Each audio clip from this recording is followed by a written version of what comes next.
अस्सलाम वालेकुम। अब हम अपना स्टार्ट करते हैं नोज़ का अगला चैप्टर जो कि है nasal polyp. Nasal polyp basically polyp होता क्या है? Polyp is a edematous mass which is non neoplastic. मतलब एडिमेटस एक मैस है, स्वेलिंग से है, मैस है जो नोज से बाहर भी आ सकता है, पीछे की तरफ जा सकता है, लेकिन नॉन न्यूप्लास्टिक है। लेकिन इससे ये मतलब नहीं है कि इससे न्यूप्लाज्म बन नहीं सकता। ओल्ड एजेस में polyp can lead to formation of cancer या फिर can lead to the development of cancer. जो करंटली है non neoplastic edematous mass is non edge polyp. Nose में होगा नेजल पॉलिप। इसकी दो मेनली टाइप्स हैं, एंट्रोकॉर्नल पॉलिप्स और बाईलेटरल एथमॉइडल पॉलिप्स। लेकिन नाम से ही पता लग रहा है एंट्रोकॉर्नल पॉलिप मोस्टली ये यूनिलेटरल होगा, और बाईलेटरल नाम से पता लग रहा है ये दोनों साइड पे होगा। ये एक कैविटी में मोस्टली होता है, ये दोनों कैविटी में होता है। अब थोड़ा सा हम इसकी डिटेल पढ़ेंगे और फाइनली इसका टेबल पढ़ेंगे जो पास्ट पेपर्स में रिपीट हुआ हुआ है और यूएचएस के लिहाज से इंपॉर्टेंट है थ्योरी वाइज। तो एंट्रोकॉर्नल पॉलिप को जिसको काइलेंस पॉलिप भी कहते हैं, बेसिकली पॉलिप जो है ये मैसा होगा। इसमें हमारे पास जो एंट्रोकॉर्नल पॉलिप है ना, ये आपके पास एक समझ ले कि जैसे स्ट्रॉ होती है ना, स्ट्रॉ के ऊपर एक गोल सी मैस होती है, ये ऐसी होगी। तो ये निकलेगी कहाँ से, अराइज कहाँ से होगी? ये हमारे पास अराइज होगी मैक्सिलरी एंट्रम से। मतलब हमारे पास मैक्सिलरी साइनस है, पैरानेजल साइनस में हम पढ़ेंगे मैक्सिलरी साइनस। उसकी जो एंट्री है हमारे पास नोज में, बेसिकली वो उसके ओस्टियम से होती है। तो वहाँ पे जो अगर म्यूकोजा है उसमें से अगर मैस ग्रो करेगा और वहाँ से निकल के हमारे पास नोज़ कैविटी में आएगा, आने के बाद वो पॉलिप जो मैस होगा, नॉन न्यू प्लास्टिक मैस होगा, वो पीछे फेनिक्स में भी जा सकता है, नोज़ की तरफ भी आ सकता है। तो जो वो निकल रहा होगा एक स्टॉक होगा, स्टॉक को बोलेंगे हम एंट्रल पोर्शन उसका। और जो उसके ऊपर राउंड सा मैस होगा जो गर्दन की तरफ जाएगा, उस जो कॉर्नर की तरफ जाएगा उसे कॉर्नर पोर्शन बोलेंगे। और जो उसका रिमेनिंग मैस होगा जो बाहर नेयर्स की तरफ आएगा, नोस्ट्रिल्स की तरफ आएगा, उसको हम नेजल पोर्शन कहेंगे। तो इसके तीन पार्ट हो गए। कोज क्या है? कोज कोई स्पेसिफिक नहीं है, इसकी एलर्जी भी हो सकती है, आपके पास साइनोसाइटिस वगैरह भी हो सकते हैं। लेकिन ये याद रखिए एंट्रोकॉर्नल पॉलिप्स जो है यंग एज में कॉमन है, बच्चों में कॉमन है, 10-15 साल के यंग एज में कॉमन है। सिम्टम्स क्या है? यूनिलेटरल, जाहिर है एक साइड पे होगा तो यूनिलेटरल नेजल ऑब्स्ट्रक्शन है, लेकिन ये बाईलेटरल नेजल ऑब्स्ट्रक्शन भी कर सकता है जब ये पीछे गर्दन में चला जाए और दोनों साइड पे ऑब्स्ट्रक्शन कर दे। यूजुअली कैसे प्रेजेंट होता है? यूनिलेटरल। साइंस अगर हम देख लें तो साइंस क्या होगा? पोस्टीरियरली हैंग कर रहा होगा, नेज़ल ऑब्स्ट्रक्शन होगी, आपके पास नेज़ल डिस्चार्ज होगा, सॉफ्ट सा मैस होगा। और इसको मैं आपको डायग्राम में दिखा देता हूँ। ये देखें, ये अब इसका ये वाला पोर्शन जो है, अब ये कौन सा पोर्शन होगा? हमने 3 पोर्शन पढ़े थे, एंट्रल, कॉर्नल, नेज़ल। तो जो बाहर की तरफ आ रही है एंट्रोकॉर्नल पॉलिप को, ये नेज़ल पोर्शन है। साइन की बात करें तो हमें पता लगेगा पोस्टीरियर राइनोस्कोपी में एक मैस है जो गर्दन की तरफ लटका हुआ है। एंटीरियर राइनोस्कोपी जो है, मतलब फ्रंट से आपके पास नोज़ के अंदर देखना, उसमें शायद ये आपको नहीं डायग्नोज हो, क्योंकि ये ज़रूरी नहीं है कि ये फ्रंट की तरफ ही आए। मोस्टली ये प्रेजेंट होता है एट द बैक ऑफ नेज़ोफेरिंक्स। अब डिफरेंशियल डायग्नोसिस मतलब और चीज़ों को कैसे रूल आउट करेंगे? मतलब मैस तो म्यूकस की भी हो सकता है, म्यूकस थिक हो तो आपको मैस ही मिलेगा, लेकिन म्यूकस का क्या, अगर आप ब्लो आउट करेंगे तो वो आप बाहर की तरफ आ जाएगा।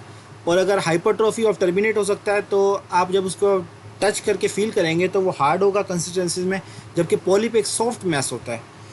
अगर इसके अगेंस्ट आपके पास जो क्लिनिकल में कंफ्यूजिंग चीज़ आती है वो एंजियोफाइब्रोमा, जिसे जुवेनाइल एंजियोफाइब्रोमा बोलते हैं नेज़ोफेरिंक्स का, वो बहुत कॉमन आता है। तो इसमें याद रखिएगा डिफरेंसिंग पॉइंट ये है कि पॉलिप्स कॉमनली ब्लीड नहीं करते, एंजियोफाइब्रोमा रिपीटेड एपिस्टेक्सिस या ब्लीडिंग के साथ आता है।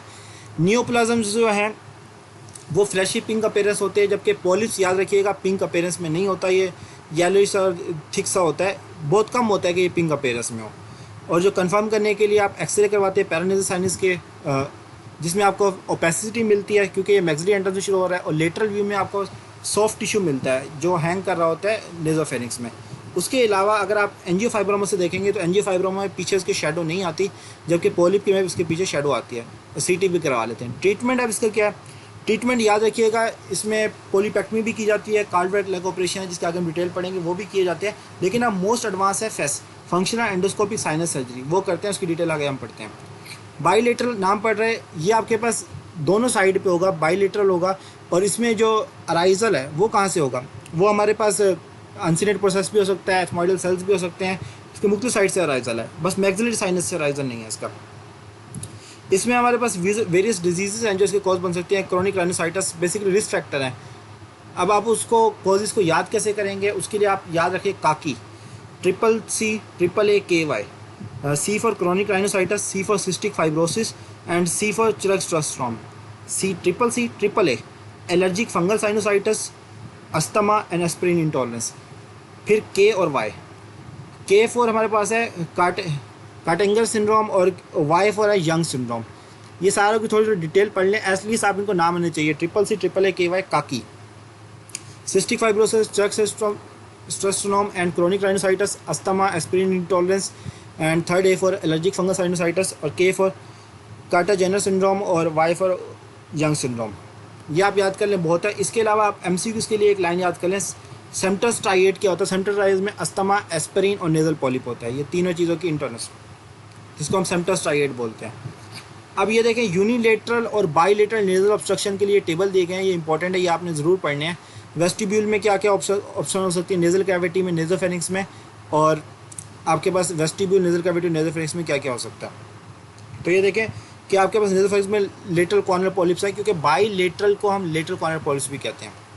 अब इसमें पैथोजेनेसिस क्या है कि आपके पास नेजल म्यूकोजा है, उसकी क्या हो जाएगी, स्क्वेमस मेटाप्लेजिया हो जाएगा।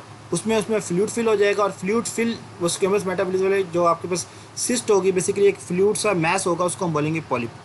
पैथोलॉजी जो है ये आपके पास बता दी है मैंने आपको ऑलरेडी। साइट ऑफ रीजन जो है इसकी डिफरेंट साइट ऑफ रीजन है, जिसमें आगे बुल एथमाइडालिस है, ऑस्टियोसाइनसिस है, जिसमें कॉमनली एथमाइड साइनस होता है, मिडल टर्मिनेट वगैरह आता है। सिम्टम्स मल्टीपल पॉलिप्स की, स्मॉल मैसेज होंगे जो आपके पास ग्लिस्टनिंग अपीयरेंस के साथ होंगे, नेजल स्टफीनेस होगी, नेजल ऑब्स्ट्रक्शन होगी, हेडेक होगा, स्नीजिंग, जो बाकी नॉर्मली सिम्टम्स होते हैं ऑब्स्ट्रक्शन में। मैस, हाँ, मैस प्रोड्यूस होगा एंट्रली, मतलब फ्रंट से आएगा। एथमॉइडल पॉलिप का याद रखिएगा, मैस बैक साइड पे नहीं जाता, फ्रंट पे ही आता है, जबकि जो हमने एंट्रोकॉर्नल पढ़ा था वो बैक पे भी जाता है और उसका फ्रंट पे भी आ सकता है। अब हम साइंस देख लेते हैं, और ये एंटीरियर एंडोस्कोपी में मैस मिलता है। अब देखिए, ये जो डायग्राम है एंट्रोकॉर्नल पॉलिप के, जो पीछे नेजोफिनिक्स में जा रहा है, ये आप ये देखें डायग्राम में है, और ये कट करके बाहर निकाला हुआ है। और जबकि ये जो है ये मल्टीपल ग्लिस्टनिंग मैसेज है एथमॉइडल पॉलिप्स के हैं। अब आपने डायग्नोसिस वही अगेन सीटी, एक्सरे वगैरह करना है। ये टेबल बहुत इंपॉर्टेंट है, आप इसको ज़रा गौर से देखिएगा। एज, जो एंट्रोकॉर्नल पॉलिप है वो यंग चिल्ड्रन या बच्चे एडल्ट्स में कॉमन है, जबकि एथमॉइडल सिर्फ एडल्ट्स में कॉमन है। कॉजेज फैक्टर एंट्रोकॉर्नल की इन्फेक्शन वगैरह है, एथमॉइडल में एलर्जिक होती है या मल्टीफैक्टोरियल होता है। नंबर एंट्रोकॉर्नल का यूजुअली 1 होता है और एथमॉइडल का मल्टीपल होता है। एंट्रोकॉर्नल यूजुअली यूनिलेटरल, मल्टीलेटरल, बाईलेटरल भी हो सकता है, लेकिन यूनिलेटरल ज़्यादातर होता है। एथमॉइडल बाईलेटरल होता है। ऑरिजिन इसके मैक्सिलरी साइनस का, इसमें ethmoidal sinus uncinate process, bulla ethmoidalis वगैरह से होता है। ग्रोथ जो है इसकी मोस्टली बैक और नेजोफेरिंक्स में होती है, फ्रंट पे भी आ सकती है, इसकी सिर्फ फ्रंट पे ही होती है। साइज एंड शेप जो है, एंट्रोकॉर्नल पॉलिप ट्राइलोब होता है, जिसके 3 पार्ट्स होते हैं, एंट्रल, नेजल और कॉर्नल। जो ओस्टियम के साथ अटैच होता है उसको हम एंट्रल बोलते हैं, जो आगे नोज की तरफ है उससे नेजल, और पीछे जो होता है कॉर्नल पार्ट होता है। इसमें जो है multiple small grape like message होते हैं। रिकरेंस जो है एंट्रोकॉर्नल पॉलिप का अगर एक दफ़ा ट्रीटमेंट कर दे तो इसकी रिकरेंस अनकॉमन है, एथमॉइडल पॉलिप्स की कॉमन होती है।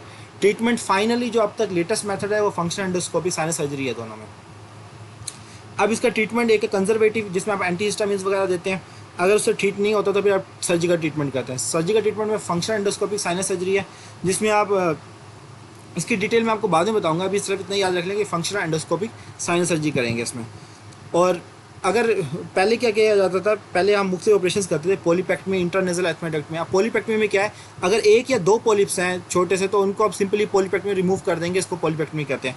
फिर आता है उससे अगली स्टेज इंट्रानेजल एथमाइडेक्टमी, कि अगर आपके पास मल्टीपल पॉलिप्स हैं तो आप इनसाइड ऑफ नोज जाएंगे और एथमाइडल एयर सेल्स जो हैं उनको रिमूव करके पॉलिप्स को रिमूव करेंगे, उसे बोलेंगे इंटरनेजल एथमाइडेक्टमी। एक्स्ट्रा नेजल एथमाइडेक्टमी तब करेंगे जब ये पॉलिप्स दोबारा बन रहे हैं, इंटरनेजल का ऑपरेशन हो चुका है, जो आपके पास नॉर्मल सर्जरी थी वो हो चुकी है। अब बाहर से आएंगे आपके पास ऑर्बिटल वाली साइड से, मीडियल वाल ऑफ ऑर्बिट से आके एथमाइड सेल्स के साइड से आप पॉलिप्स को रिमूव करेंगे, उसको बोलते हैं एक्स्ट्रा नेजल एथमाइडेक्टमी। अगर ये भी फर्दर केस कॉम्प्लिकेट कर गया है, उसमें इन्फेक्शन वगैरह भी हो गई हैं, तो आपके पास ट्रांस एंट्रल एथमाइडेक्टमी करते हैं। उसमें क्या करते हैं, कॉर्डवेल लेग ऑपरेशन पहले करते हैं कि आपके पास कैनाइन फोसा होता है सब लेबियल, तो यहाँ से जाने के बाद आपके पास medial wall of maxillary sinus तक जाते हैं, और वहाँ से जाने के बाद एथमाइड एयर सेल्स के नीचे जाके आप पॉलिप्स को रिमूव करते हैं। आई होप सो आपको ये सर्जरी समझ आ गई होगी। कोई क्वेश्चन हो कोई तो आप कमेंट सेक्शन में पूछ लें, मैं इससे रिलेटेड क्वेश्चन कमेंट सेक्शन में लिख दूंगा। अगर आपको कुछ समझ आई है तो आप उसका आंसर ज़रूर करें।